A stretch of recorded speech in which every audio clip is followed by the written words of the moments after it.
il y a quelqu'un qui disait que le gouvernement n'est pas assez rigoureux. Alors, écoutez, d'abord, je l'ai déjà dit sur ce plateau, je vais quand même le répéter, on se trompe sur les mots. Vous savez, quand on pose un diagnostic, il faut dire les choses pour pouvoir justement régler les problèmes. Or, en parlant d'antisémitisme, on laisse penser à l'opinion publique que c'est une affaire qui concerne que les juifs finalement, parce que l'antisémitisme, c'est la volonté d'exclure les juifs de la société.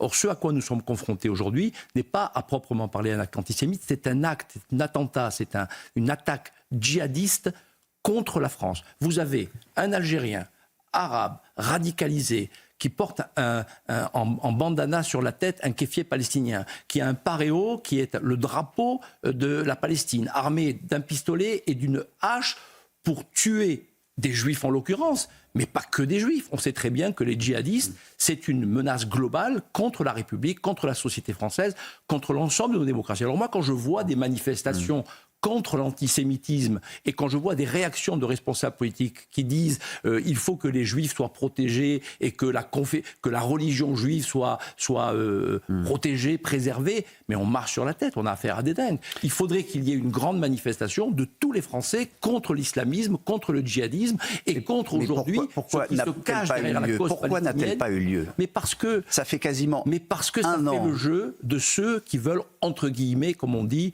noyer le poisson. Si vous dites que vous êtes face à une attaque islamiste, djihadiste, et que aujourd'hui la cause palestinienne, c'est le cheval de Troie de cette menace existentielle au-delà des Juifs pour la République et pour la France, alors vous êtes obligé d'en tirer les conséquences. Et les conséquences, c'est quoi? C'est que ce drapeau palestinien qu'arborait ce criminel, c'est le même que le député de la France Insoumise a amené à l'Assemblée nationale. C'est le même que celui qui avait lors de l'université d'été de la France Insoumise, là, ces jours-ci, où il y avait deux grands drapeaux palestiniens avec un immense kéfier, avec Salah Hamouri, qui est un terroriste non repenti, condamné en Israël, dont la France a demandé le rapatriement en France, non pas pour qu'il tienne des meetings, pour haranguer les foules et jeter de l'huile sur le feu, mais pour qu'il soit calme et qu'il reste de côté. Or, on voit bien aujourd'hui que face à cette réalité-là, le gouvernement agit effectivement contre l'antisémitisme, mais pas contre les causes véritables. Non, mais pointe quand même la responsabilité des élus de l'extrême gauche. Prenez les mesures qui s'imposent.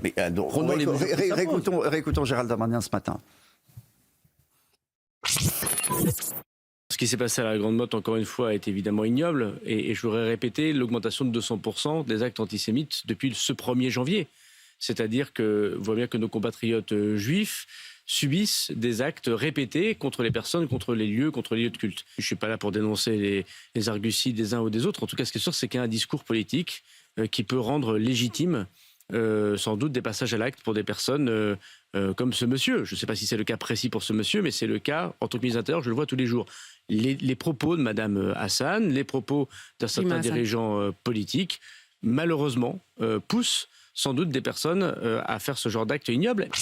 Il ne se cache pas derrière son petit doigt. Non, Gérard Darmanin, en l'occurrence, ne se cache pas derrière son petit doigt, mais allons au bout des choses.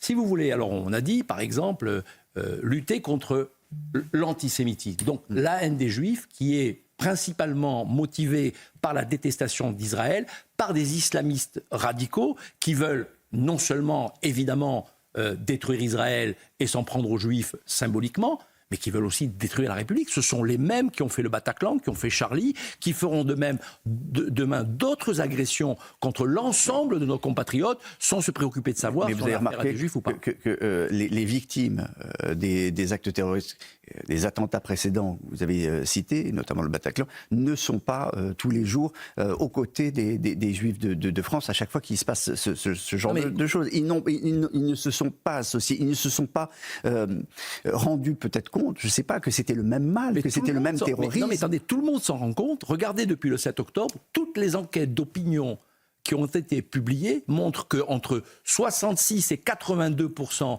des Français sont inquiets de la menace islamiste en France et considèrent que ce qui s'est passé le 7 octobre en Israël pourrait se passer demain en France. Mais vous allez, c'est comme si il y avait eu un appel qui a été lancé le 7 octobre pour dire c'est maintenant qu'il faut embraser non seulement le Moyen-Orient, mais également le monde. Vous voulez agir contre la haine des Juifs, vous voulez agir contre les islamistes, attaquez-vous à la racine du mal. Et la racine du mal, vous savez quoi? Elle a aujourd'hui un étendard, c'est le drapeau palestinien, qui est le drapeau de la révolte islamique pour reconstituer le califat. Merci beaucoup, Arié Ben Semounen, de passer nous voir.